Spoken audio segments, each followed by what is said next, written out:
Hello, everybody, and welcome to this very special edition of DWN Productions THC podcast, sponsored by Fast Custom Shirts on this, the Horrorphilia Podcast Network. And I don't know if you can hear that, but one of the dogs is trying to get in on the conversation in the back. Joe, special episode. Why don't you tell everybody about it?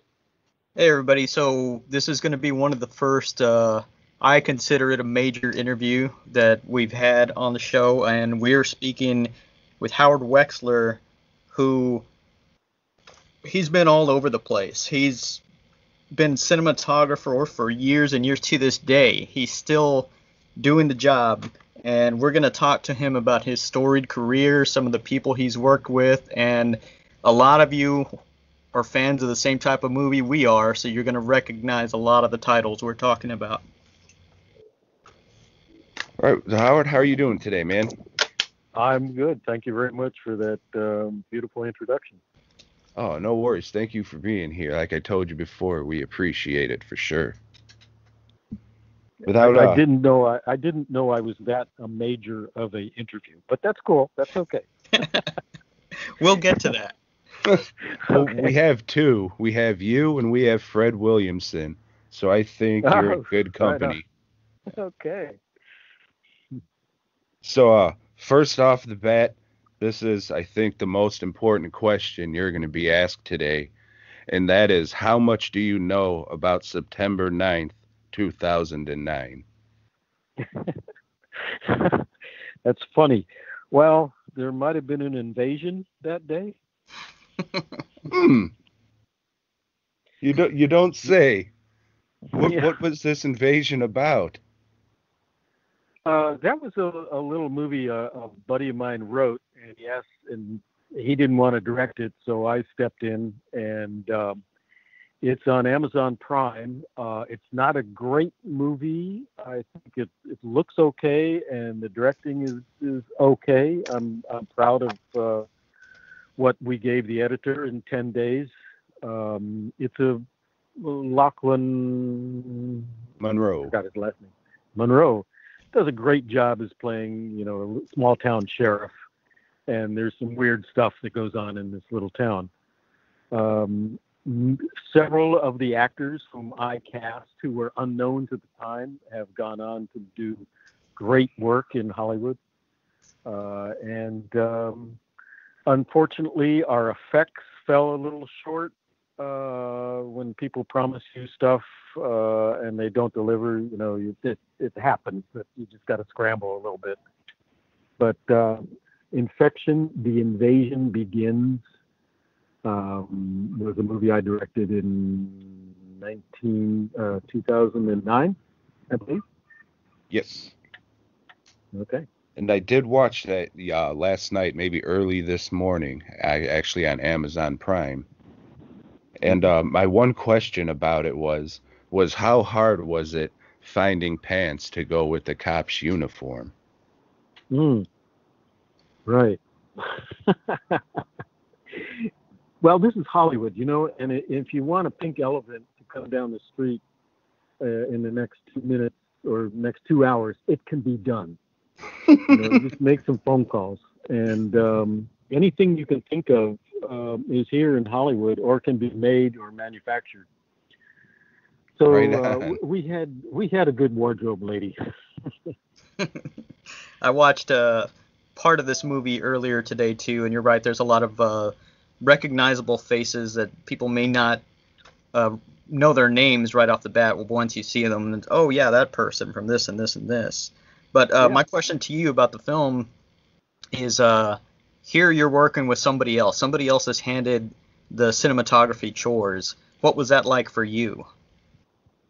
Well, that was my buddy Cameron, and Cameron was my assistant for many years, and I thought he could just take over shooting. We deliberately, we didn't make it very fancy. We made it fairly simple cinematography, concentrating maybe a little more on the lighting. It was shot with my Panasonic HD camera at the time. And if you notice it, if you turn off the sound and just watch it from a editing or cinematography point of view, you'll notice that we always let a character enter the frame or exit the frame. And that sort of helps a low-budget movie pick up momentum and have some pace to it. So when I watched it recently on Amazon Prime on a big screen, I said, oh, wow, that's interesting blocking. You know, there's one scene in the jail that goes on. It's got 4 or 5 characters in it, and it's a oneer, and it does 180 twice, and it tells the story within one shot. And I thought that was effective. So little things like that, you know, sort of make your day when you're trying to get a lot of locations and work in on a small budget. And it was fun. Cameron has gone on to become his own cinematographer, working second unit a lot in Los Angeles. So I'm proud of him for making that leap. Right on. And I mean, getting all those shots, and I'm sure that was the only one. Watching the whole movie, there were a lot of interesting shots in the thing, and shooting in 10 days, that's quite an accomplishment to get done for sure. Yeah.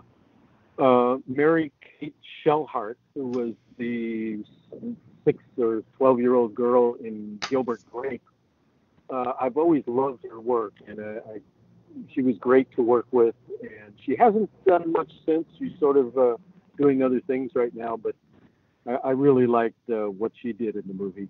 The last day, we were in the rain, which I thought was apropos for that scene. We just put a little pop-up tent over the camera and shot the scene. All of the locations I picked myself, and they were totally within the 30-mile zone of here in LA, and much of it was in a house in the Hollywood Hills with an empty lot across the street. We didn't tie the two together, but the UFO apparently lands in the empty lot, which was about 10-second walk from a big Hollywood Hills house. Right on. So I guess we're kind of taking this for granted, but we should probably, if you could explain to the people listening in that don't know, what exactly is the job of a cinematographer? Where does your day start and end on set, and just a basic overall of what you do? Mm-hmm.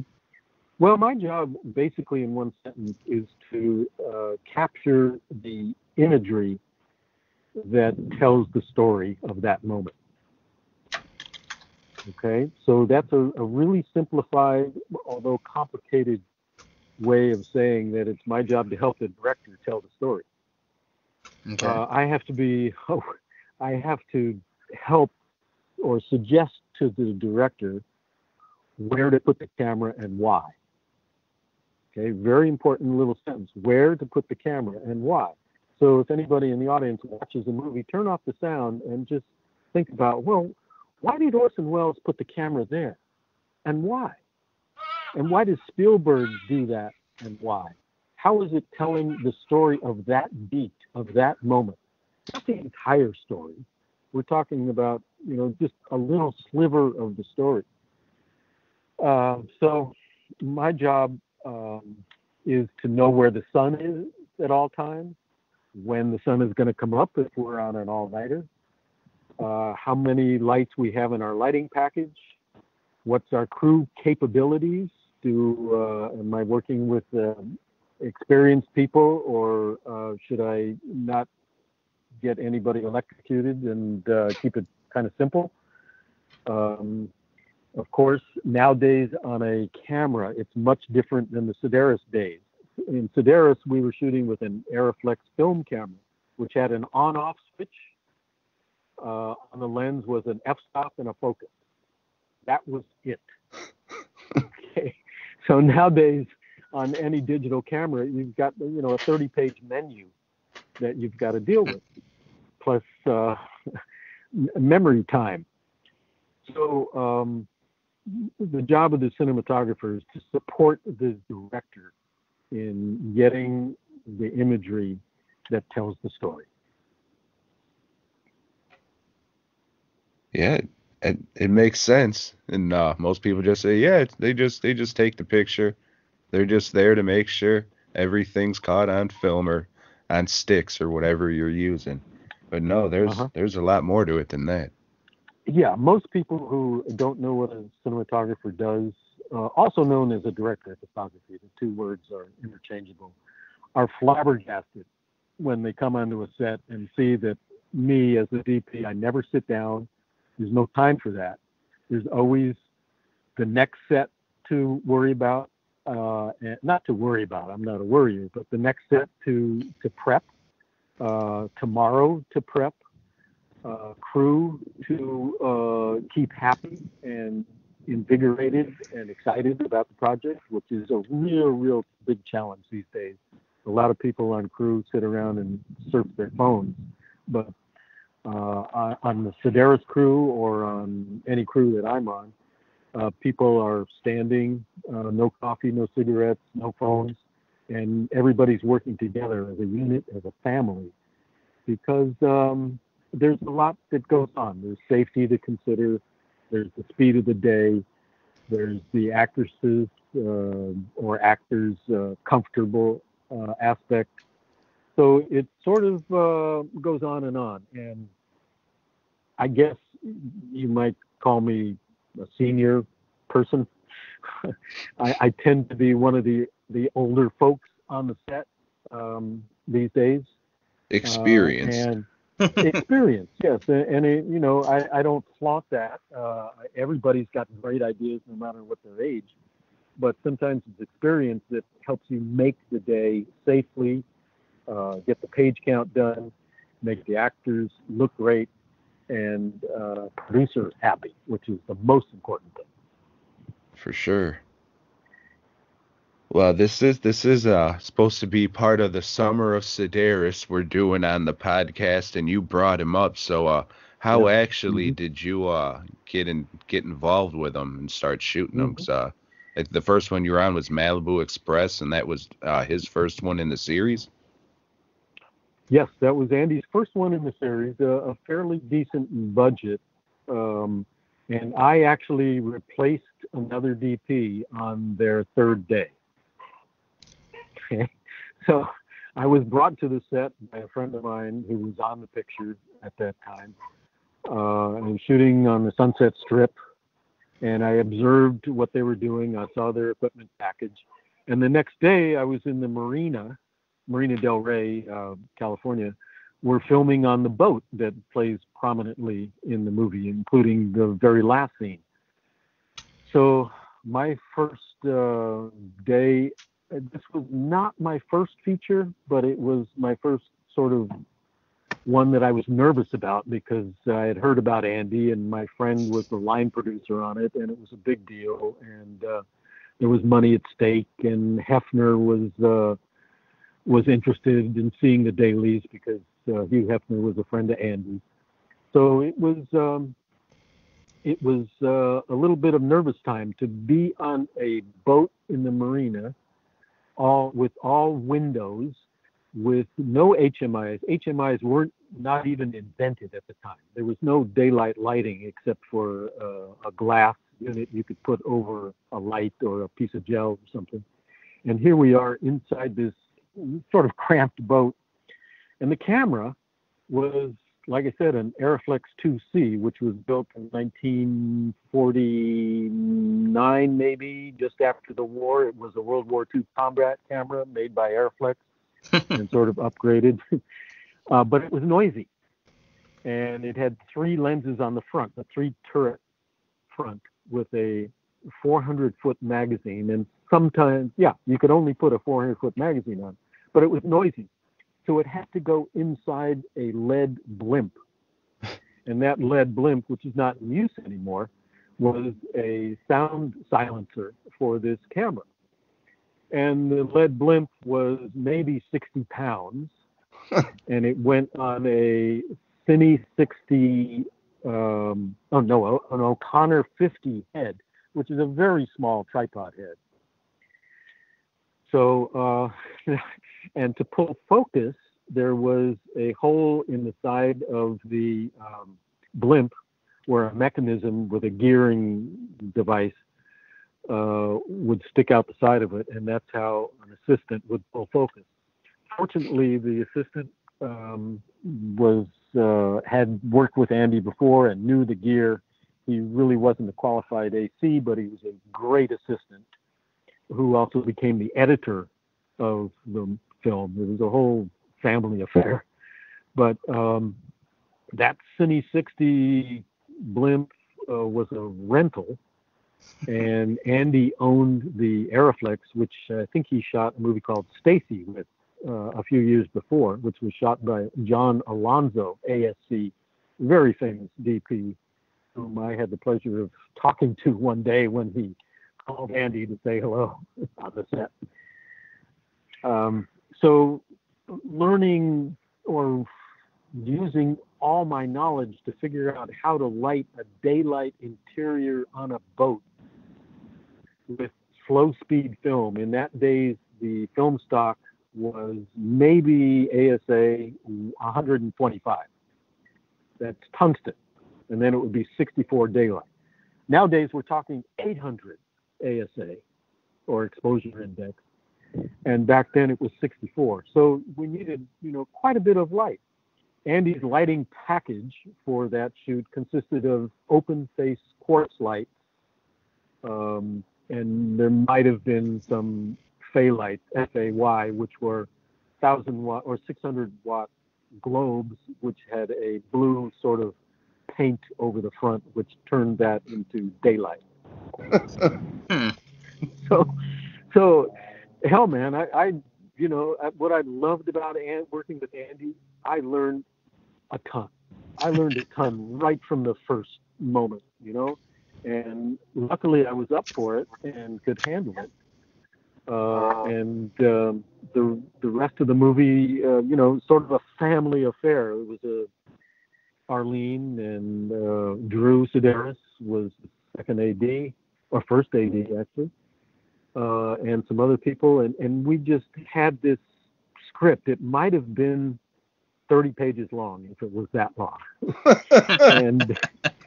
And not that it was all ad-libbed, because Andy was so brilliant at these lines that were, I don't want to say stupid, but they were campy and they were funny and Andy was a smart man, he directed, he's got many, many Emmys for directing collegiate football.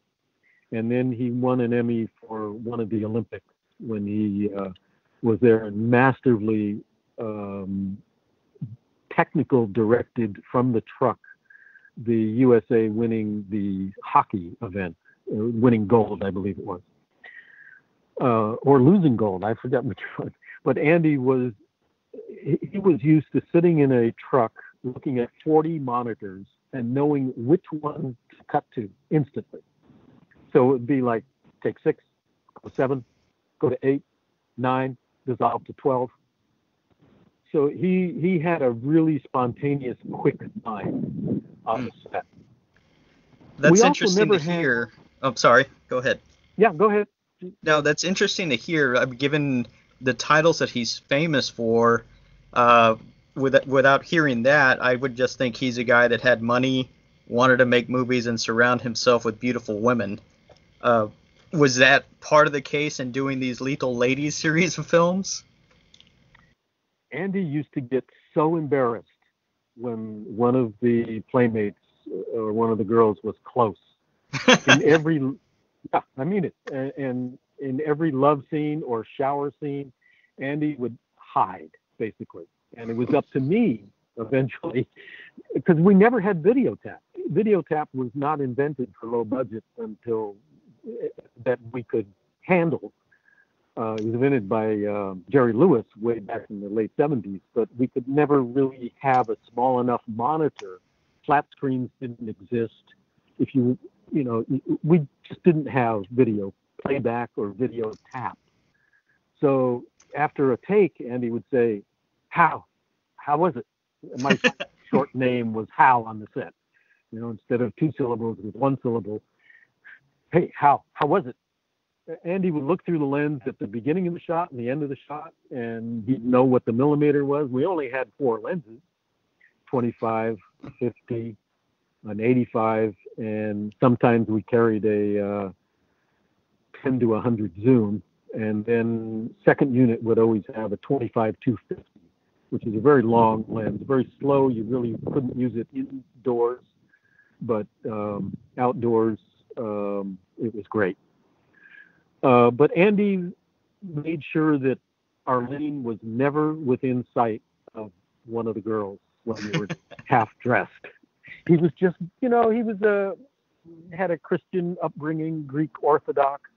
And even though he loved the babes and he always walked around with his shirt untucked, so you saw his sort of big chest and oversized belly, he just loved women for what they were. And there's nothing more beautiful than a half-naked woman taking a shower on the beach in Hawaii. But Andy would get embarrassed by that. Although everybody knew that that's why we were making the movie. We had a rule that one of the girls had to take a shower or a hot tub every reel.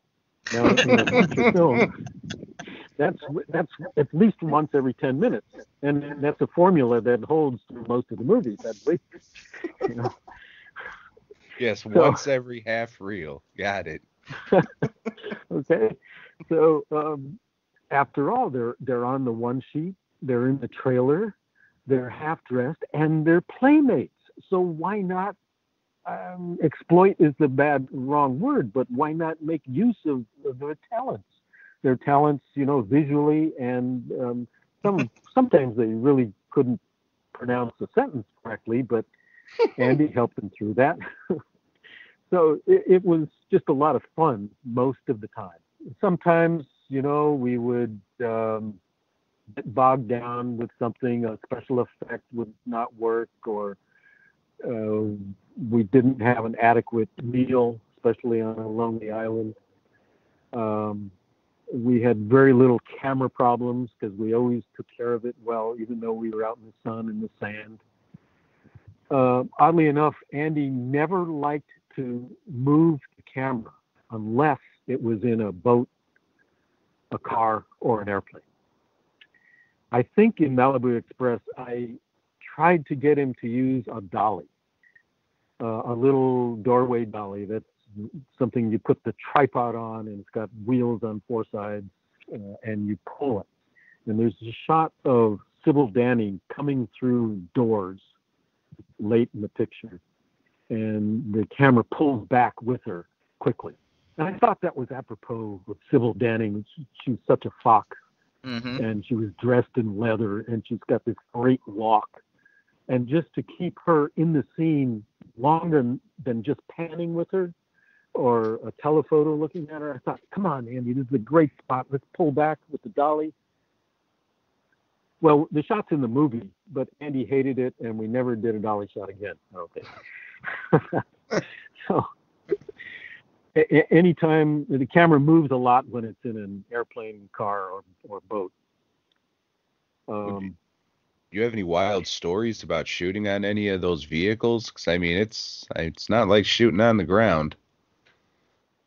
Well, is it Picasso Trigger or Return to Savage Beach, when the 2 girls, Hope and Marie, those are their real names, Hope Marie Carlton, and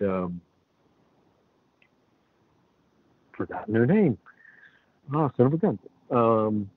They're flying in an airplane in a storm as part of their mission at night in a Cessna 172. Okay, so it's a great scene. It's awesome. And of course they're wet because they just ran through the rain to get to the airplane. So they have to change their tops, right? They have to take off their wet tops. Of course. Put on something dry. Of course. So anyway, we filmed that on the ground at Victorville Airport, which is out in the desert in California. We had a little smoke machine. We had a hose. We had a little wind effect. And I'm hand holding the camera, I believe, or maybe it was on sticks outside one of the doors, watching the two ladies fly the airplane. But it was poor man's process, as we call it. A couple of guys are rocking the airplane. The girls are acting and moving around a little bit. And then it cuts to the ninth hole of the golf course at the Sheraton in Molokai, which is an island in Hawaii. And a qualified pilot lands the plane on the ninth green through a fountain of water that the hotel was nice enough to open a fire hydrant for us and provide a hose. So it's a great cheat, but it's awesome. And while we're on that subject, before I get into cars and boats, you know, on every Andy movie, we would go to Kmart or Target and buy a couple of plastic plants. And these plants were in every movie. And they're standing high. They're about 4 or 5 feet high. I think we shipped them to Hawaii. We might have left them there. And if you notice, for any foreground or in the background to hide something, we'd move in a fern. These are plastic ferns. And you could bend the leaves any way you wanted to. You know, we might have had a fir tree, a small fir tree. Nothing higher than, 4 feet, because we'd have a couple of apple boxes to put them on. So the little cheats of props is the genius of Andy. We did have on Malibu Express, we did have a script supervisor, Steve Gerke. And on Malibu and other pictures, if you look closely at the IMDb page for those pictures, you'll find that on the technical side, almost everybody has gone on to do great work in Hollywood. I chose my friends for Malibu and the other pictures, and they were camera assistants and lighting guys.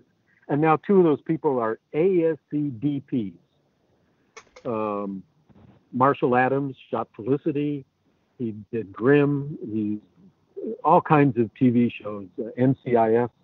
A great DP in his own right, and he pulled Focus back in the day when I was working with Sedaris. Todd Dos Reis, ASC, one of the few really great up-and-coming African-American cinematographers, working all the time. He did years of handheld work on TV, and now he's doing a lot of episodic work. The gaffer on that show was John Vecchio, who has remained a gaffer ever since for the last almost 40 years, doing really big-time work in Hollywood as a gaffer. And oddly enough, he married the camera assistant on Malibu Express, whom I connected the 2 of them on that picture, Irene, and they've got 2 kids, and live happily ever after kind of thing. Right on. Yeah. There's a scene in. Yeah, go ahead. No, please continue. I was just going to move to another scene. I forget whether I think it's in Malibu Express, where there's a boat chase through the bayous. Yes. So Andy grew up in Louisiana, and we kept going back to Louisiana because it's a right-to-work state. You can get a really decent meal for $5. Probably still to this day. You didn't really need a shooting permit. He knew people there, and it was like coming home. So we would drive our gear in a van to Shreveport and base out of Shreveport. And so there's a boat chase, and I'm in the boat, and Voya, who was handing me the camera from our support boat, his hands were quite big. And it's Shreveport in summer, and it's like 110, and the humidity is 100%. And so the tape that I had taped on the lens to hold the f-stop where I wanted it fell off. and it fell off during the time that I'm receiving the camera in this race boat. So if you look at that scene, I'm shooting it with a zoom lens, handheld, in the back of this really fast little low, sleek boat going through the trees of this bayou on Lake, I think it's called Clear Lake or Lake Charles, outside of Freeport. I think it's And Lake everything Charles. Lake Charles, everything in that scene is 2 stops dark. My mistake. But it's an exciting scene. I didn't tell anybody we screwed up. I was embarrassed. We think it's not something we want to shoot again. So I learned my lesson that way. And that was the boat experience. Cars were always, there's a big safety issue with cars then and now. And it was always, sometimes we'd have a pickup day where Andy and Drew and I and maybe one other person would go out to the desert and just get some shots of a wheel or a car or little inserts that we didn't have time to get on the day that we were shooting. I don't think we ever did a car mount. Everything in Malibu Express, when the skateboarder scene, all of that work is car to car. I'm handheld in the chase car or the next car, or probably out the side of the van. The production van had a sliding door, and we'd open it, and I'm in there probably handheld. In that scene is also a long shot of the Jeep coming over the crest, and Andy found a fantastic road, and we get there, nobody there, and we set up one camera with the 25-250, and that's the long telephoto shot of that Jeep coming up the hill. Airplanes were a lot of fun for me because I love flying, and we had a really qualified pilot that we found in Hawaii, I think. And this guy never shut up talking because he always had a story to tell. And we're flying around, and we take the door off. I'm strapped into the front seat, and that's how I get the air-to-air shots of the other plane flying around Molokai. Beautiful shots with the North Coast Pali cliffs in the background. Yeah. This pilot was always talking about how he was running drugs for George Bush in South America. And it's such a tall story, you didn't know whether to believe him or not. And then back in those days, we would steal shots. I think it's on a YouTube little training tape at the end, training video at the end, where we jump out of a van in front of the Honolulu airport and get a shot of Cody Abilene or one of the girls getting into a car making a getaway. No permits, nothing. It happened in about 12 seconds. So I have to be on my game, I got to whip out the light meter. I got to see where it is. I'm looking at the clouds because clouds in Hawaii are changing every 5 seconds. Somebody's on the lookout for security. We have the picture car right there. The girl jumps in, drives off, and I get a bonus shot of the tower or where it says Honolulu. And then we all go meet at the McDonald's close by and say, wow, we got it. Let's celebrate.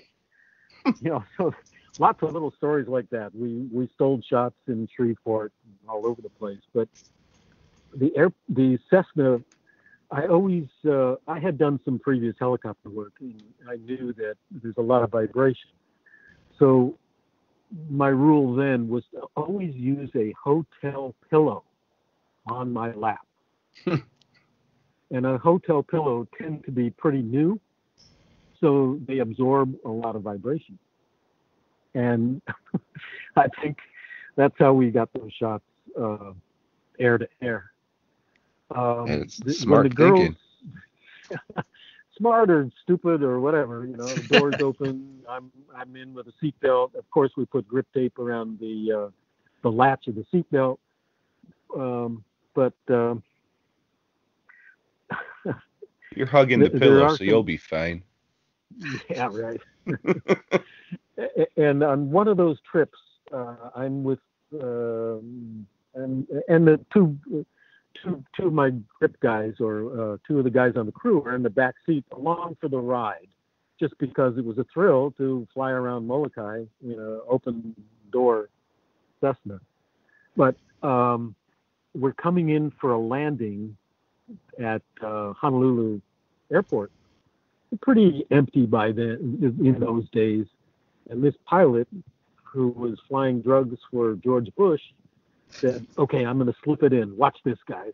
And he mumbled something to the tower, and then all of a sudden we're doing this steep dive adjacent to the runway, and he pulls a 180, 100 feet off the deck, and lands the plane. And that was a thrill that I've never forgotten, almost 40 years later. Okay, I've talked for a while. What questions do you have? Well, Howard, one of the staples of these films is the use of radio control vehicles. Did you become an enthusiast for RC vehicles as well during the filming? Yeah, those were awesome, and usually built by somebody. I love the helicopter one. Helicopter was great. The little toys that come out of a suitcase and eventually get blown up. In Malibu, I think it is, we blew up something in downtown Park in Louisiana. It's the one that goes between the bad girl's legs and then she blows up. Yeah. Oh no, it goes the other way. She sends it out. Mm-hmm. Right? So we had the fire department standing by, and a tree caught on fire because of that explosion. Of course, we have an effects guy, and it doesn't happen in the same shot. That's tricky editing to put those two shots together. I think the little remote goes up a ramp and into a car, and then the car explodes. So for whatever reason, we're in a public park. The fire department is there. They're stoked. They're about 5 guys in uniform, and they are stoked to get autographs and to see us filming, because I guess it was a slow day. And a tree catches on fire because of our explosion. And the fire department gladly put it out, but they had such a good time that it was amazing. Everybody got a huge chuckle out of the whole event. There's a great animatronic snake that is world famous now because of the snake scene, and that was done animatronically in a studio in Hollywood. And my good friend was a production designer for many of Andy's movies, Sal Grasso, and he's the person I met the first day. And the scene where they're loading guns in that cabana, which is supposed to be Hawaii, but it's really Santa Monica Boulevard in Hollywood. I said, Sal, this is pretty flat. Can we get a rotating fan? And I'll just send a light through it, and we'll have some energy to the scene. And you don't see the fan in any of the shots, but you know it's there, and you have a much better feel for Hawaii, because every room in Hawaii has a rotating fan, and that right, and that fan is going throughout the scene as they're loading their weapons, and then she crawls over to the toilet, and then history was made.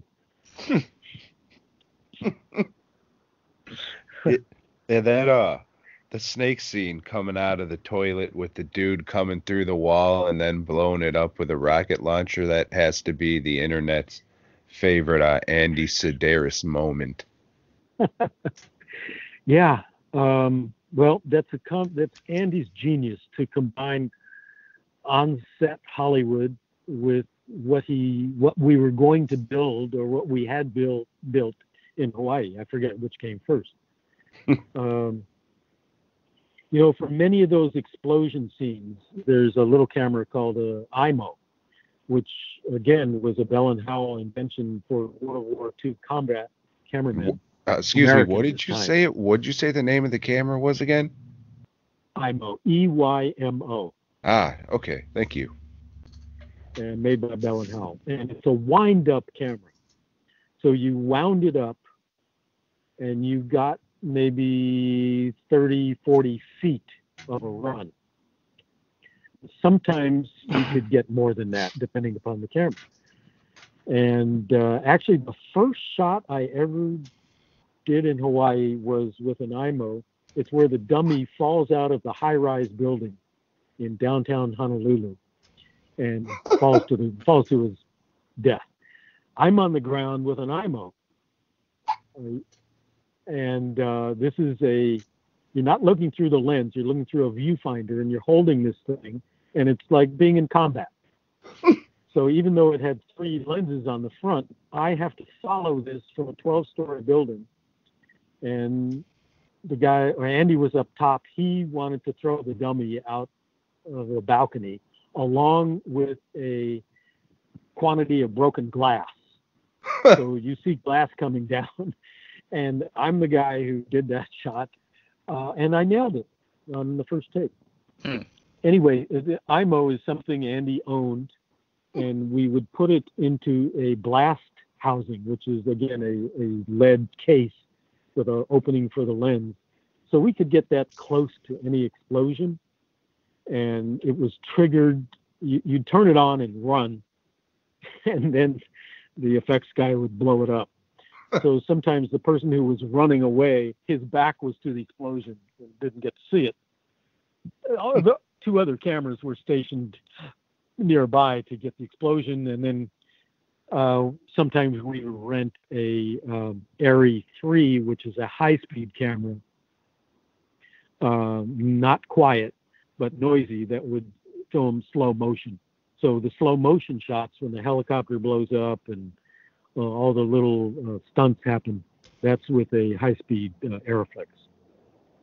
Right on. Yes, I do love remote control. Like that. Yes, I do.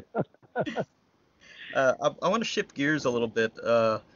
Emmanuel.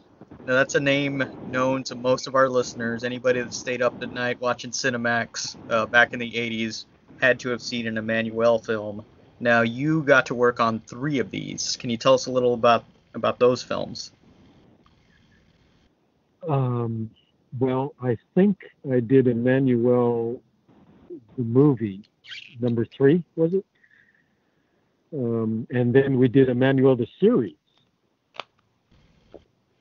And both of them were shot at Roger Corman's old studio in Venice, California, which is now condos, which is a fantastic place to work because there were 3 stages, and Roger was such a genius that a crew would work during the day on one movie and somebody would come in at night and shoot another movie. And many people in Hollywood are graduated from the Corman School, including many well-known DPs. But Emmanuel, the series, I think was a lot of fun. That was 16 millimeter, or maybe, 16 millimeter. And I sort of had invented by then the use of the jib arm, the jib, J-I-B, which is a way to move the camera.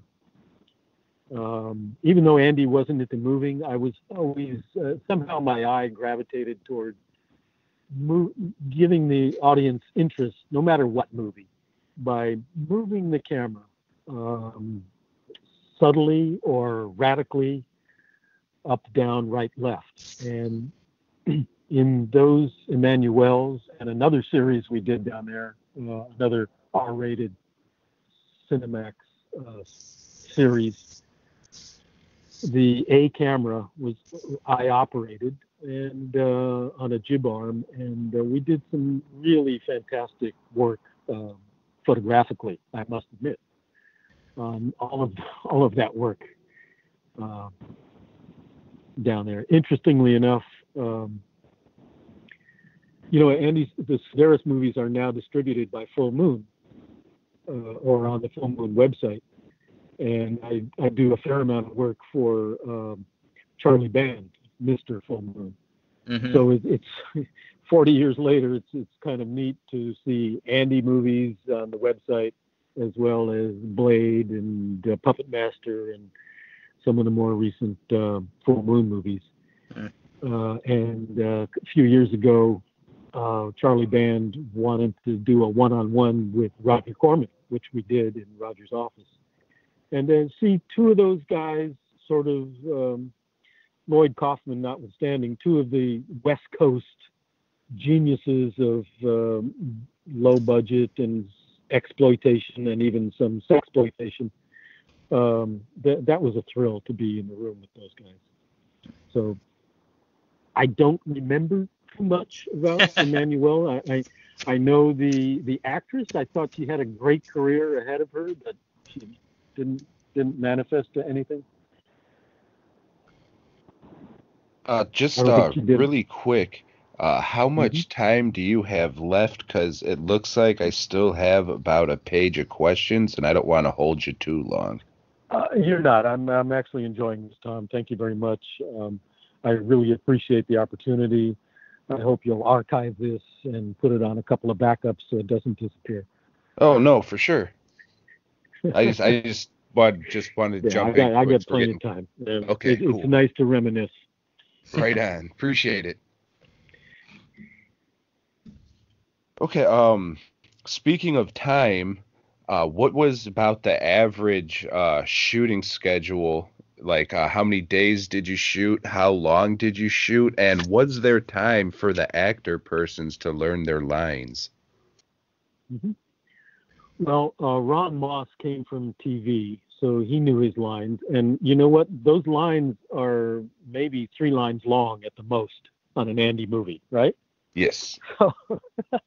So there's not a great deal of homework that needs to be done on an Andy movie. You just got to get the makeup on and find the smallest swimsuit. So would you say his movies were made for swimsuit enthusiasts or people who need to learn how to take on and off their clothes? I say these movies were made for the average American male. For Al Bundy. Yeah, who's with a fair amount of testosterone that's going on either side. Come on, a female body is to be worshipped, and that's a sexist comment. I realize that, which is not politically correct these days. But we're talking about movies that were almost 40 years ago, when we were just learning about our brothers and sisters. Yeah. So I think we were doing a public service. I still think sexploitation is doing a public service, because doing the Lord's work. Doing the Lord's work, right? For those people who are not into demonstrating or voting or being otherwise good Americans, there's a lot of people who just like these kinds of movies because it's mindless entertainment. Right, and we need some of that to shake off the evil in the world and the front page of the newspaper. You just need a belly laugh once in a while, and there's nothing like a Sedaris movie to give you that. Exactly, that's the key word, entertainment. A lot of people seem to forget that's the whole point. Make money, yes, but they're made to be entertaining. Mm-hmm. Yes, right. As far as our travel time, Andy would fly every weekend to a college somewhere to do he made really good money, I'm sure, doing the technical director for ABC and ABC Wide World of Sports. So we have to stop shooting usually Thursday night, and Andy would come back Friday or Sunday afternoon. So our time schedule was was working around Andy's schedule. I think our longest shoot time was 3 weeks, and that was allowing for, that's not including travel, because on the biggest show we went Los Angeles, Honolulu, Molokai, Honolulu, Los Angeles, Las Vegas, and Louisiana. And that's not including the 4 days that Andy and I, on the good graces of his Delta bonus miles, that Andy and I flew to Paris for those shots of the Eiffel Tower. And we took the license plate, and it's just Andy and me sitting in business class, sipping champagne, going to Paris, where I had to try and speak some French to get a camera out of the rental company and to tell our driver where we wanted to go. And we couldn't use walkies. So with a wave of the arm, the limo driver would drive the path that we sketched out for him. And the first take is in the movie. Come on, guys. I mean, that's genius. That's Andy putting these things together. Of course, he hated Paris, and all he wanted was a decent hamburger, and we could never find one. So he spent all his time in the hotel room and waiting for his flight to get back. But, you know, I had a good time. And that scene, the limo doesn't match 100%, but it's very close. But the license plate matches because we took it with us. and you believe that he drives up in front of the embassy in Paris or wherever it is, which is downtown Shreveport. So the 3 week thing is maybe the longest time. We took our time in Las Vegas, you know, and Andy shoot. Andy likes to eat. It might be just a ham sandwich, which is his favorite thing to offer anybody who walked through the front door. Hey, can I make you a ham and cheese sandwich?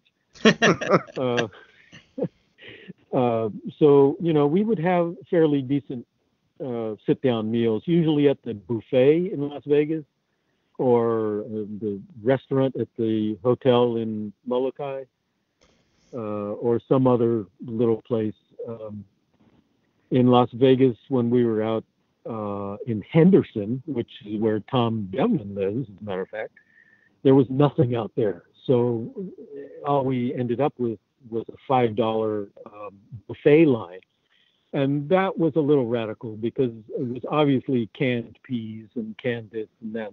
And we were starving because we had out in the desert working, doing shots. You know, you get hungry and thirsty. So that was, the crew didn't like that meal. Many other times it was McDonald's because that's all we could get on the run. But the travel time for Andy was maybe 3 weeks at the max. And I just want to point out that there's a movie called Final Stab, directed by David Dakota. Slasher movie? It is sort of a slasher movie, but it was a full moon movie also. Maybe early 2000s? Yeah, sounds about right. I think I've seen that. 20 years ago. That's a 4-day feature. Okay, 4 days, we got a 90-minute movie. And that's because of me knowing how to move fast from my days with Sedaris, knowing what the coverage needed to be, knowing from my experience sitting in the editing room with Andy, and the genius of David Dakota, who directed that in 4 days. And those are 12-hour days. The last day went 13 hours because the wind came up. And we had a half day of prep because everything happens in the dark. So we had to tent the house that we were shooting in. So that took a half day.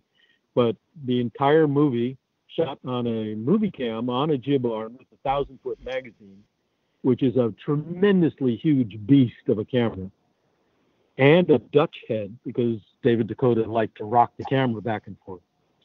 So my experience, there's the experience factor coming in. of knowing how to film something like Killer Eye, not the first one, the second one, or maybe the third one by David Dakota, and Final Stab in 4 days. And still, I'm still working on 5-day movies for Full Moon. But there's an interesting point here. I want to digress for a minute. I was the assistant editor on Malibu Express, which means I was in the editing room all the time. And Andy would come in and he would pass judgment on a scene that the editor was Craig, who was also the assistant camera person. So we knew all the shots. But in those days, we were editing on film, 35 millimeter film. And these were one light dailies. That means they weren't entirely color corrected, that would come from the lab.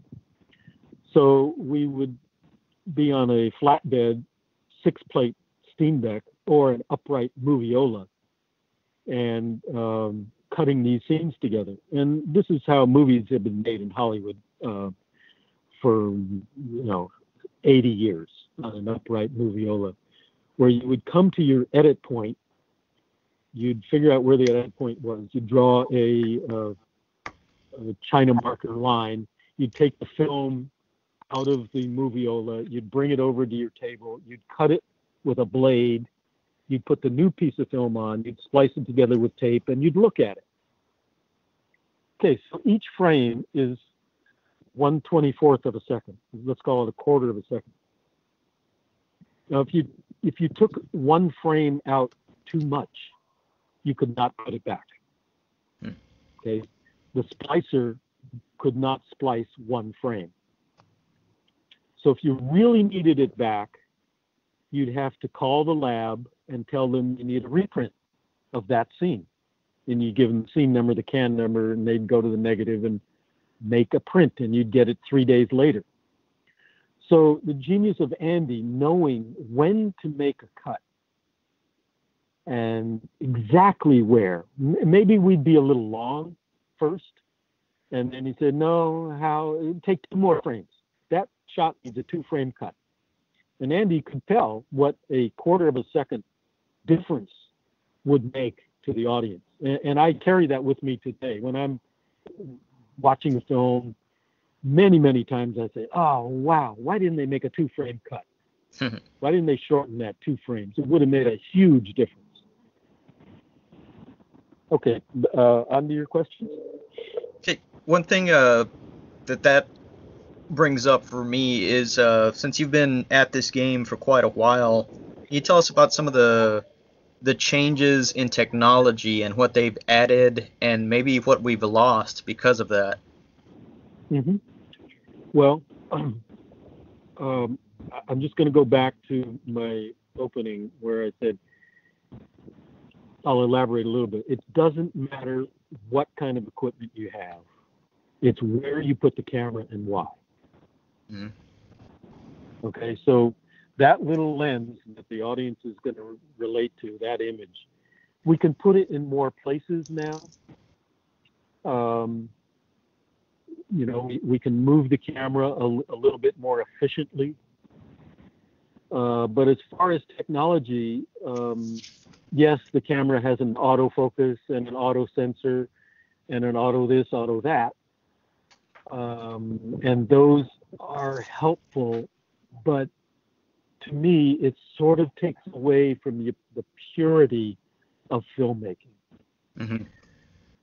Orson Welles shot with a camera that was the size of a refrigerator, right?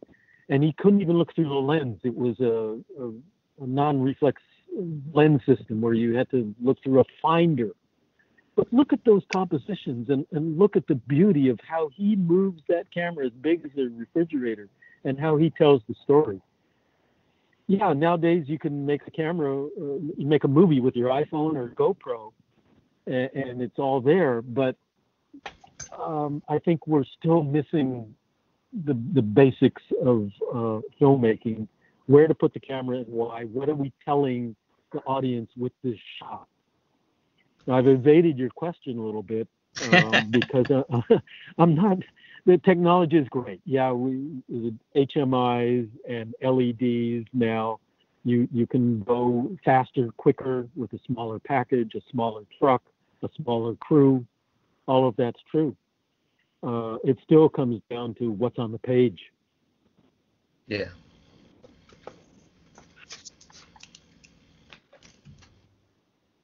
Tom? Sorry, I was just marking that off the list there. Okay.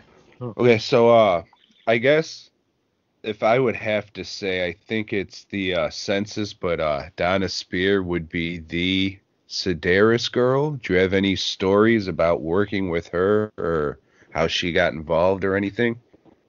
I don't know how she got involved.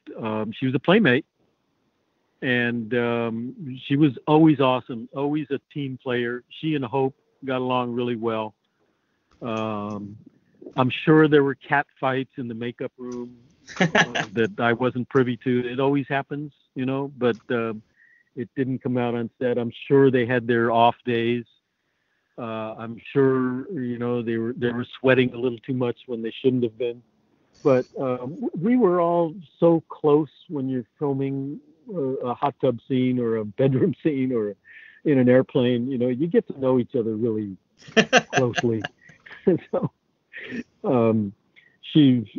Donna is awesome. I have not read her book, but I know she's faced some obstacles in her life. But she was always a pleasure to work with. Everybody was awesome.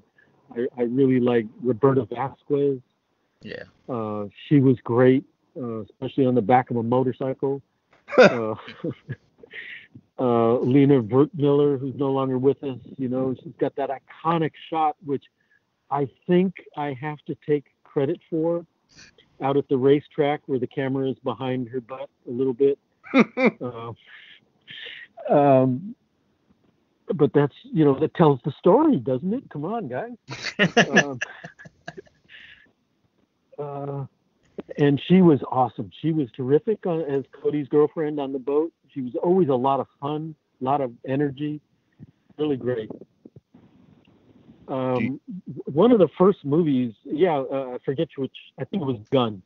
In Guns in Las Vegas, all of a sudden standing next to me is, who's the guy, the bad guy in Guns with the face? Danny Trejo? Danny Trejo. Danny Trejo is standing next to me, and he hadn't done much film work until then. This is like pretty soon after he got out of prison, right? Pretty soon, that's right. And he still didn't really crack a smile when he was with other people. So there's a shot in Guns in the penthouse of the Rio Hotel where Danny Trejo is clenching his fist in the corner left side of the frame. And I think it works for the scene. I gave Danny that note as I'm looking up at him, hovering over me. He still hadn't smiled yet. He hadn't said 2 words, but I'm crouched down low. It's a low angle looking up, and I said, "Sir, can you just react with your hand?" And he did. So I think he lightened up after that, or I think he split maybe. But I always have, to this day, I have a soft spot in my heart for Danny Trejo. Yeah, he's a good dude. Yeah.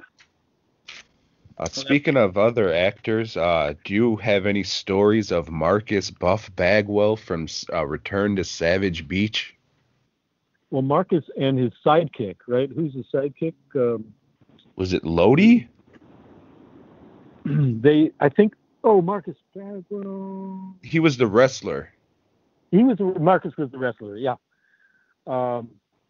I don't really have anything except I know Harold Diamond and him and Marcus worked together. Everybody was awesome. Everybody just wanted to please Andy. Andy was the kind of guy you would jump out of an airplane for. He was nice. The paychecks were on time. Craft service may not have been much, but we knew what we were doing. We weren't making Gone with the Wind. We were making an entertainment little piece that had some playmates in it, and they carried big guns on the beach. So how seriously are we going to be about this? You know? If the you get the paychecks on time and they clear, that's all you can ask for. And that was Arlene. Arlene was the money. She was the producer, and she carried the bag of checks or cash or whatever, jewels. And she was always, she was always saying, "We're spending too much. This is costing too much. We can't afford it. We can't afford it." I'm not going to tell you what the budgets were back then, but they were pretty good. They were very comfortable, and not that the crew got that comfortable money, because crew never got good money on low budget stuff 40 years ago. We were just in it for the work, for the experience, for the art. One of the names and faces that I was surprised to see upon rewatching these movies was Eric Estrada. Eric, yeah. What was that like? Eric was awesome. Eric was tremendous. He brought his wife on the set, his two daughters who were maybe teenagers at the time, and he would tell stories about chips. Mm-hmm. Eric was great. I grew up watching Chips, so I was stoked to be in the same room with him. It's kind of, wow, man, that's Eric Estrada over there. Holy moly. But then he'd sit next to you at lunch. There wouldn't be if we had a catered lunch, or occasionally, if we were on a set somewhere, we would have a crew table. Usually nowadays, there's a crew table and a cast table. Sedaris times, everybody ate as a family. So Eric was awesome. I can't remember any specifics, but he was great. Any stories or memories of Pat Morita? Pat Morita was also awesome. I don't know if I had done a movie with him before or after, but I worked with Pat twice. And he was great. He was just a gentleman the entire time. And he wasn't there for his career necessarily. He was there for the art of acting. Right on. I'm not sure about this one, because when you watch all these movies in a row, it kind of melds together. Yeah. But did you do any shooting at the Restaurant Cowboys? That was in, I think, Shreveport. Yeah, that was in Louisiana. And I believe that's featured in Guns and the Dallas Connection, which I'm not certain you were on that one, were you? I was not on Dallas Connection, Fit to Kill, or another one that Drew directed. Mm-hmm. Mark Morris. So Mark, great DP himself, he shot those three for Drew. Cowboys could have been just a second unit establishing shot. That might not have been the same. That might have been a set or the hotel restaurant. I don't recall. Gotcha. No worries. So what's it like shooting puppets? Killer puppets. Killer puppets. Well, it all comes down to the puppet. And you guys know Tom Devlin, who introduced us, and Tom and his 1313 effects crew are awesome. They really know how to puppeteer. The art of puppeteering has really sort of disappeared. And I also worked on Howling Part 2. Steve Johnson was the model maker and the puppeteer at the same time, I believe. And when the rabid dog dies in a pool of tar or something, that was an extremely elaborate set. That was incredible, with 3 or 4 puppeteers. It wasn't animatronic, it was by wires back then. And today's puppets, the eyes are animatronic for Full Moon, but some of them are wire controlled or string controlled from the exterior. And it takes sometimes 2 or 3 people, and we've had to sort of invent the Puppeteers Monitor. So a puppeteer can see exactly what the shot is when they're laying on the ground upside down. backwards trying to move the third leg. That'd be helpful to have that for sure. I know I could have Yeah. used that a few times. Yeah. But yeah, a cool puppet. There's nothing like it. I don't know if Tom did all of the Puppet Masters. I came in. I think I shot Puppet Masters 3, 4, 5, 6, 7, something like that. Mm-hmm. And we had a little more time, a little more money. Those were 35 millimeter. And once you go from video to 35 millimeter, there's a difference. There's a vibe on the set because you know that it's 33 cents a minute, and we only have 60 feet left on this 400-foot short end because we're shooting short ends. So now with an endless memory, it's a little different. So the discipline is different, and people get lazy when you come on, we're running out of film. We got to get this. It's all relax. We got it. There's 4 sticks in the case. Don't worry about it. But Tom, that new film students don't relate on that level anymore, because so much of shooting is on a card or a chip that with sort of long memory that you really don't have to worry about running out of footage. So that discipline is taken away by something else, which is time is money. Let's hurry up and get this. Let's hurry up. It doesn't matter. We'll fix it in post. If the lighting's not right, I'll light it later. If the background's no good, okay, I'll take care of that later.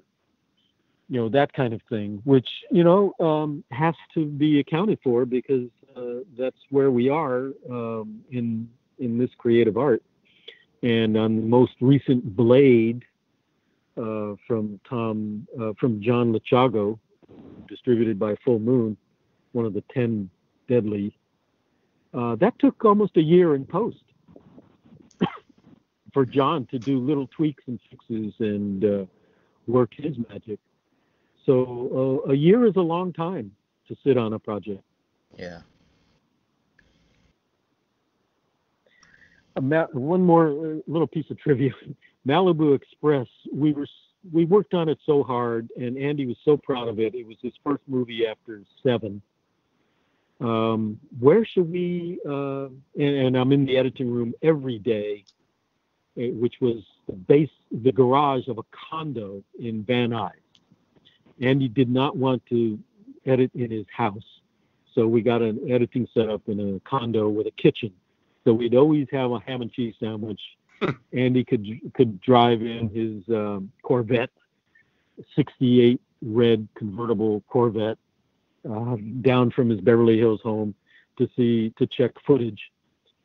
And where should we premiere this? Where should we premiere this? Well, let's have an audience. See how it goes over with an audience. So somehow we decided on the Academy of Motion Picture Arts and Sciences on Wilshire Boulevard in Beverly Hills.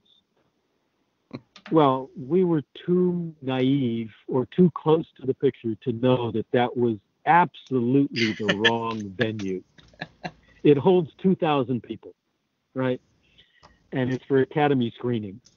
And somehow it got filled up to maybe there were 400 people there, friends of Andy's, other playmates. Hefner wouldn't come to that.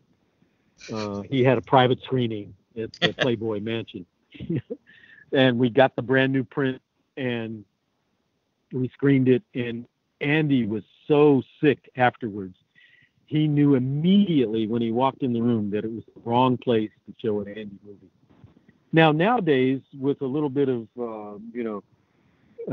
advertising, you might be able to fill the house and with a bar outside, and people could have fun watching a movie with a huge crowd, watching an Andy movie with a huge crowd. But back then, it went over like a lead balloon. So that was not a good moment. I definitely And think the movies found their audiences now. That's for sure. yeah, Tom Devlin hangs a sheet in his backyard and projects video of Andy movies. Hmm. I was on location last year for another full moon picture that hasn't come out yet, Familian. And one of the crew gives me a homemade Andy Sedaris t-shirt that he made because he's a fan in Minneapolis of Andy movies. Hmm. Now, that was pretty random for me to just receive. He knew that I had shot Andy movies, and, I was kind of signing autographs on his DVD. But he gives me a T-shirt that he made for the audience. Wow, what a trip. And I know, I see it on the website. I see the chatter, and, there's a lot of people get it, and some don't, but that's okay. There's still, the male and female audience who loves these movies. And I have to say, after 40 years, that I got the exposure right 99% of the time.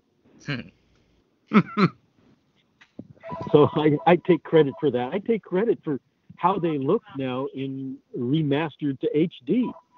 I mean, that's got to be based on the original footage that we shot without a video tap, that I have an old Spectra light meter with a silly O'Connor 50 head on the tripod that really you couldn't do much with, but we got the footage and made a movie out of it. And 40 years later, you're doing an interview with me. That's incredible. That's so awesome, for the audience. It's great. And I thank you, Tom, and for you and your crew for doing this. No, this has been fun, and it's weeks, months at this time, but we just got this box set as a goof. I heard a hard ticket to Hawaii and Malibu Express before, but then Joe's just like, hey, you know what? I think I have this set too. So each week we've just been going along watching each one of these movies and then talking about them. That's cool. Yeah, there was a 12-box set, I think, that sold at Walmart. Yeah. Yeah, that's the one we have. And I had seen maybe 3 or 4 of them because they used to air on Cinemax After Dark in the 90s. So, so some of these were just films that I'd revisited. And, these women are just drop dead gorgeous for the most part. It's the most part. For the most part. But this is the last question that I have listed on my list. And you've mentioned Orson Welles a couple of times. I was wondering who are some of the other influences you've had in as cinematographers. Who is somebody that you can't watch enough of? Well, first off the top is Roger Deakins. Probably on everybody's list since he got the award for 1917 last year. But any Deakins movie you can look at and study. There are others. Almost any cinematographer in the 50s and the 60s, because I know what equipment they had to work with, and it wasn't electronic at all. And telling a story, Spielberg does fantastic work with his staging. And he's had 3 or 4 cinematographers who are all awesome. Does great work. Vilmos, Zygmunt, incredible work. Very taking chances all the time. It's really the combination of a director and a DP. Mm-hmm. Sometimes, occasionally that doesn't work. There's friction, or one of the two is not having a good time. But most of the time it's a collaboration, right? So you got to have the technology in place, or the lack of technology in place. But you also have to have let me put it this way. When people ask me they should learn to be a cinematographer, I say psychology. Mm. You got to know how to talk to people in a way that's non-offensive. You got to be able to move a crew without pissing people off. You got to be able to way to tell the director the sun's going down, or you have 30 feet left in the magazine. There's a lot of psychology behind the image that comes with a crew member in any department, really, but cinematography being up there, being really close to the director in terms of capturing the story. There are many DPs that I like. Grant Toland and Orson Welles, what those guys did, they invented our genre, not our genre. They invented how we make movies just by showing us what could be done. And nowadays we're doing the same thing. We're doing it in a different way. We're putting the camera in new places. We're telling the story differently. We're going backwards and forwards. We're even episodic television is something to watch because there's so much new ground. Games of Thrones makes such new headway, and that movie that's shot in the South that's so dark, the HBO episode, everybody's complaining they can't see it. It's too dark. Well, an automatic sensor would not make it dark, so that's a conscious decision by the production to let's make this a dark image. The story is dark. We need the audience to sort of work harder to see what's going on. That's about all I have to share on that DPs. Cool, thanks. All right, well, I did solicit a few questions from listeners, if you don't mind taking those, and then I think we can wrap this up. Okay, man. Go. All right, this first one is a little stiff, so if you don't want to answer it, that is totally okay, and I am going to read it how it was sent to me. Yeah, I'm on the phone for a moment. Excuse me. Yeah, go ahead, Tom. I would just like to hear what you, has to say what it is like working with Charles Band. I have heard the stories from Sid Haig, Bill Moseley, Jeff Burr, John Carl Buechler. I would just wonder if they are the same as theirs. Simply, Band works on a shitload of projects and hopes to get one a month done and doesn't pay for shit or get paid up front when working for him. LOL. Tim Gross of Gross Movie Reviews. Okay, Tim. Well, Charlie is a genius. And I almost just want to stop there because geniuses are allowed to be geniuses. I've been working for Charlie for 20 years. And yes, 25 years ago, 30 years ago, it was hard to get a check that was good. Even though I loved working there and I was shooting film and learning and making 35 millimeter features. But Charlie always reinvents himself. And I think what Sid Haig and those other guys are talking about is an old Charlie. Yes, he's working on many projects. And because of, pandemic, we couldn't do the 10 deadly in the order that we wanted to. And one or two of them were taking a little longer than before. And Lindsay, who's directing Chameleon, is sort of a first-time director. So there's a fair amount of politics. But Charlie is awesome. He pays fairly. I'll just put it that way. He pays fairly. Working with him, he's directed a couple of Bong movies that I've shot. Charlie never has script notes. It's by the seat of his pants. He knows exactly how it's going to edit. He can anticipate things. He takes suggestions. Oftentimes, I've saved his ass by saying, "Oh, we need to get this reversed before we wrap." He's appreciative to me for remembering that we needed that shot. So, working for Charlie is like going to school. Also, is the same as Sedaris, and that's why they're sort of in the same club. They're filmmakers in their own right. They're smart, they're intelligent, they know what they want. Sometimes it's hard to get because of time, money, or personnel. But, he's made, 350-something movies. So that's more than I have.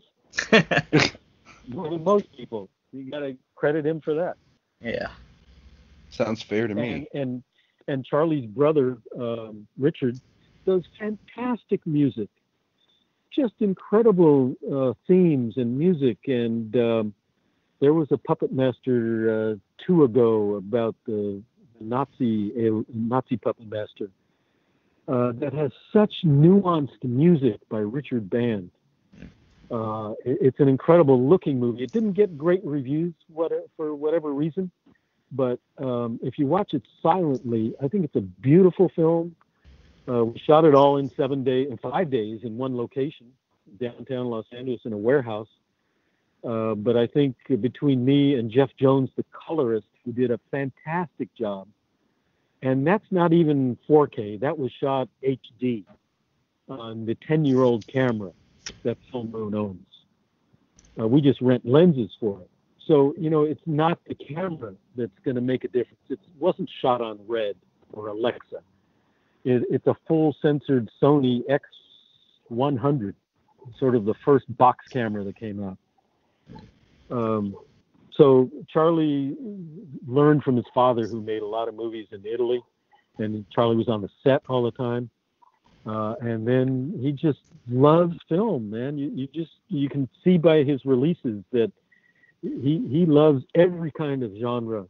And I really enjoy working with Charlie because he's challenging, and that's what every artist wants, to be challenged. I want to dig deeper. I don't want to do the same old. I want this shot somehow, or this movie, or this scene.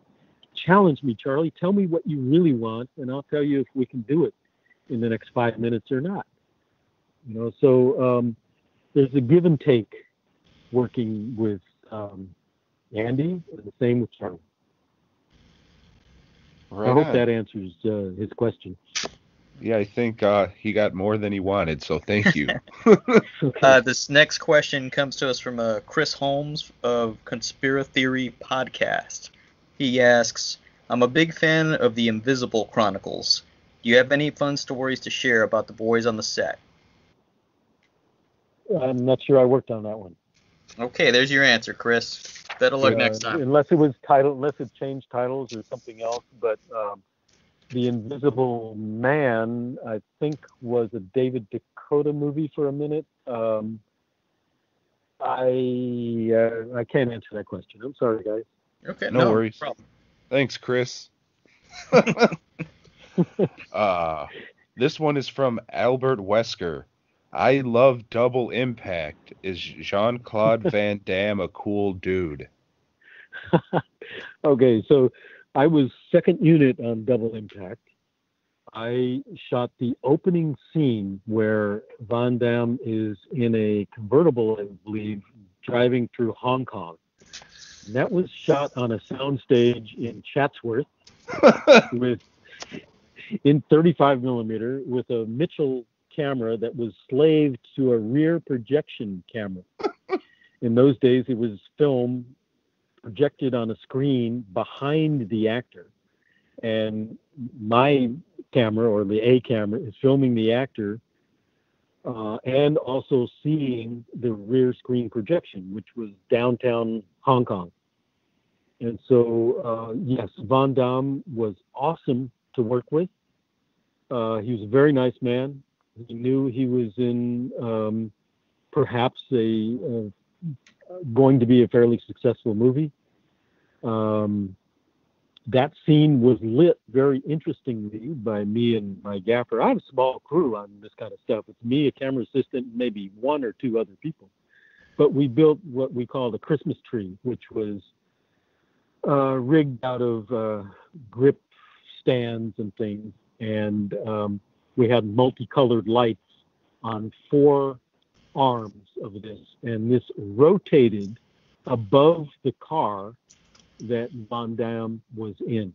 So the reflections on the windshield and the light that was coming into the car was strictly movie lights coming from above and maybe a little from the side on a manually operated sort of a pole that had 4 legs on it.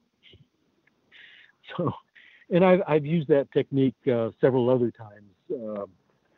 I did a movie called Angel Part 3 with Maude Adams. She's in the back seat of a limo, and the camera was in the car, and she's driving somewhere, and I rigged up lights to blink on and off as the car was driving down sort of a dark road.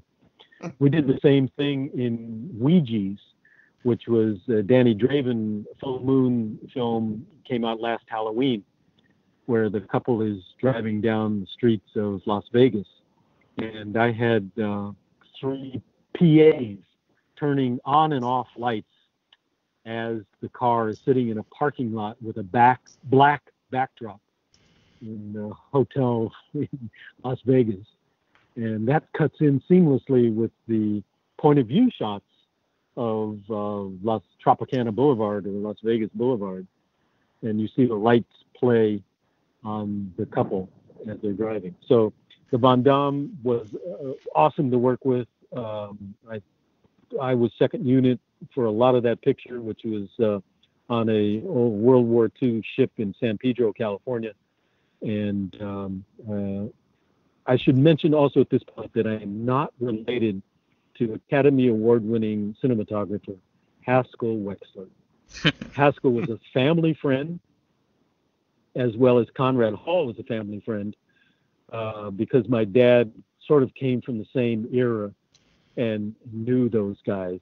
And my dad made medical educational films in a little studio in Hollywood, and I kind of grew up around there. And Haskell would come over for dinner sometimes, and Conrad Hall was a family friend. And as a matter of fact, I decided to be a cinematographer when we came out of, I was about 9 or 10, I came out of a movie called The Professionals with Lee Marvin and Woody Strode, and just a Richard Brooks film, a Western.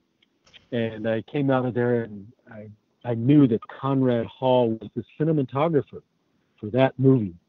And his camera operator was Bill Fraker, another person that I really got to meet later who was awesome. And we got home and I said, I want to be a cinematographer. And they immediately called up Haskell. And my mom said, Haskell, Howard said he wants to be a cinematographer. And Haskell said, that's great, but can he spell it? That's the end of my story. Well, speaking of other Wexlers, you share a name with Howard Wexler, the creator of Connect 4, the game. Of Connect 4, that's right. So, but how's your Connect 4 game? You pretty good? Oh, yeah, it was when I was growing up, and fortunately, I got the website address before he did. Yeah, Connect 4 is an awesome game. I hear Howard Wexler in Chicago is a very nice man. Well, unfortunately, there's another question from Chris Holmes, so let's see how this one goes. Could you also ask about the Brotherhood movies? I really like those as well. Awesome. Well, the Brotherhood movies are really come from David Dakota, the director. And those are 4 and 5 day movies. I haven't shot one in a while. David sort of moved on, and they're not distributed by Full Moon, I don't think, anymore. The previous ones are. But David David does not have notes as a director, and he does everything in his head. He doesn't take lunch. He's studying the script. So when he first comes to set, he's studying the script. During lunch, he's studying the script. So he knows exactly what needs to be done during our shoot. And those movies were a lot of fun. You know, the actors, yes, they knew their lines. That's an adamant request from David. Better know your lines before you come to set. Sometimes the actors in the Brotherhood movies had lengthy paragraphs, and all those guys knew their lines. So a testament to David and casting well and getting performances. I've never heard of that. Is it like some kind of werewolf movie or something? It's a vampire movie, I believe. Oh, that makes sense, I guess. Yeah, and some of them are quite elaborate with their plot structure and the way the actors relate to each other. All right. Next question is from Rusty. How was it working with James Urbaniak? Urbaniak. There you go. Mm-hmm. That was a David Avalone project. And interestingly enough, David Avalone wrote some of the treatments for Andy Sedaris. Huh. David's a friend of mine. He was an editor for many years. He was close with Andy and Arlene. He was an advisor to them. He's now doing comic books with Elvira.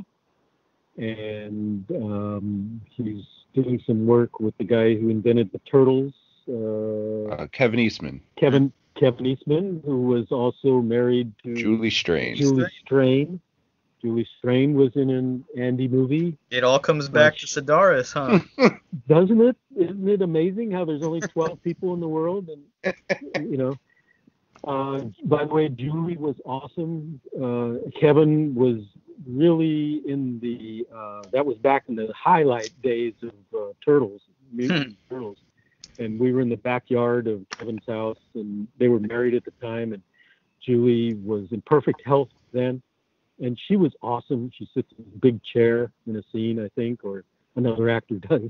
Julie was awesome. Julie was great. But Urbaniak is a close friend of David Avalone, and he was a very nice man, competent, professional, very good ad-libbing.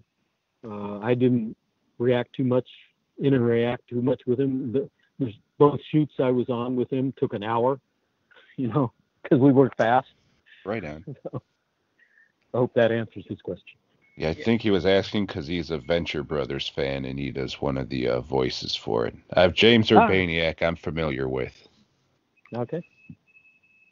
And Joe, we got one more, two more? What do you have? One more. And it's our standard closing question for interviews. And we just want to know what your favorite ice cream is. Coffee ice cream. Without hesitation. Great selection. Coffee ice cream.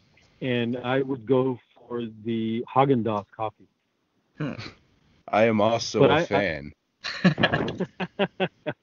I don't drink coffee, because as a camera operator, if you get the shakes, you can't operate. And coffee, even more than half a cup, my hands start to twitch a little bit. So I don't drink coffee because you can't operate a damn camera. But I love coffee ice cream. Yeah, same here. Never touch coffee, but the ice cream is pretty good. Okay, then we can party together. Yeah, I love both. No, I just want to thank you for coming on. And Joe, before we do that, I do have one more question on here. All right. And it is from J. Jonah Jerklin, and he wants to know, can you get him pictures of Spider-Man? Ooh. And now, how would I know about Spider-Man? I don't, except you could Google that. You can go to a virtual convention. You can come to North Hollywood and go to the bookstore. I'm sorry, I don't have a better answer than that. Well, that's okay. But we do thank you for coming on and having some fun with us. It's been a pleasure. Yeah, guys, Joe and Tom, thank you for letting me freeform here for a while. But I hadn't done this about Sedaris ever, so it was good. Wow. And by the way, one last closing comment. I keep calling Arlene once a year to tell her the world needs another Sedaris movie. And the model of the Cessna is hanging in her living room, and that's the same model that's in the movie. And she still has some of the props. And if one of the girls, if Hope Marie or Donna Spear had a daughter, the daughter would take over the business and become Molokai Cargo. You could have, more Lethal Ladies films, the next generation. That's exactly right. And I wouldn't mind even shooting that in high def. And we could have a memory chip and automatic focus and all that stuff. You make it, we'll watch it. Definitely. Okay. And, they're still going to take showers every 10 minutes or every 5 minutes. You got to stay clean. That's right. Yeah. It's hot out at those islands. That's right. I'm working on Arlene every year. So I know that there's an audience, and you guys are contributing to that. And even if it's a GoFundMe, as Charlie has done with a couple of his movies, and people have paid big bucks to be killed in a Charlie movie and have blood all over themselves. I know there's an audience. So one of these days, hopefully, there'll be another Molokai Cargo movie. Well, right on. If there's anything we can do to try and help get it made, let us know. Okay, guys. Well, thanks again for the opportunity. Call me again if there's any other questions. Or somebody, you could give out my personal info if somebody really wants. It's a pleasure talking to you. Thank you. Do you have anything you want to promote? Yeah. I'm not promoting anything except myself. DPing is what I do. I'm trying to get my own projects off the ground, but I love working on movies and helping directors, young and old, sort of capture their vision. So anybody out there, I'm negotiable. Right on. Okay. All right. Cool. Guys. Well, again, appreciate it for sure. And it was fun talking to you. Hope you had an all right time, too. I had a great time. Awesome. Tremendous. Well, right on, man. You try and enjoy the rest of your day and take it easy with all this shit going on, I will. And we're friends now. We'll stay in touch. Right on, man. Okay. You take care. All right, Joe. Take it. You too, man. Take care. Thanks. Bye. Right on. Later. Well, that was a fucking interview, wasn't it? Wasn't expecting it to go that long, but I'm thankful and grateful that it did. I was thinking maybe go for about an hour. That's why it broke in. Or so, we got to do anything. You want to get more time, please? But, we did it, and we got it done. Couple jokes thrown in there, but all in all, pretty straightforward interview about the Andy Sedaris movies and a little about Howard and his career as well. I want to thank Tom Devlin for setting up this interview. You could check him out at, I guess just go to Tom Devlin's Monster Museum in Boulder City, Nevada. It's in Nevada. I know that for sure. So if you were in Nevada or Nevada, however the fuck you're supposed to pronounce it, go to Tom Devlin's Monster Museum. He's got a bunch of cool shit in there. He also offers classes and just a lot of cool stuff to look at, especially if you're into full moon movies. I think it was pretty obvious by the interview and the lack of full moon questions that neither Joe or I really are, but that's okay. You still can be, and you can still see props at Tom Devlin's Monster Museum, unless you're listening. I was going to say reading this like an asshole, but hey, maybe you are reading this in the year 3000, but by that time Unfortunately, I think the museum will be closed for business. Anyways, if you want to get in contact with Howard, find him on Facebook, Howard Wexler. Otherwise, Howwex, HOWWEX at gmail.com. Hit him up if you need something shot in the Los Angeles area. Get at him. As he said, he'll hook you up with a fair and decent price. I think flexible was the word he used. Take that as you will. But again, Howard, appreciate you coming on and shooting the shit with us for nearly 2 hours. That was real cool of you. And everybody else, remember, fastcustomshirts.com for all your t-shirt needs, and dwnproductions.net to see my art and movies and what have you. Well, see you next week. Hopefully it was, I know the episode that we dropped before this one wasn't great, but hey, we're working on that. Maybe next week will be a little better. But regardless, you got this one, and it was pretty good. So again, Howard, thank you. Tom, thank you. Not me. Devlin. Joe, thank you. Fast Custom Shirts. dwnproductions.net. boygob.com, and just Boy Gob.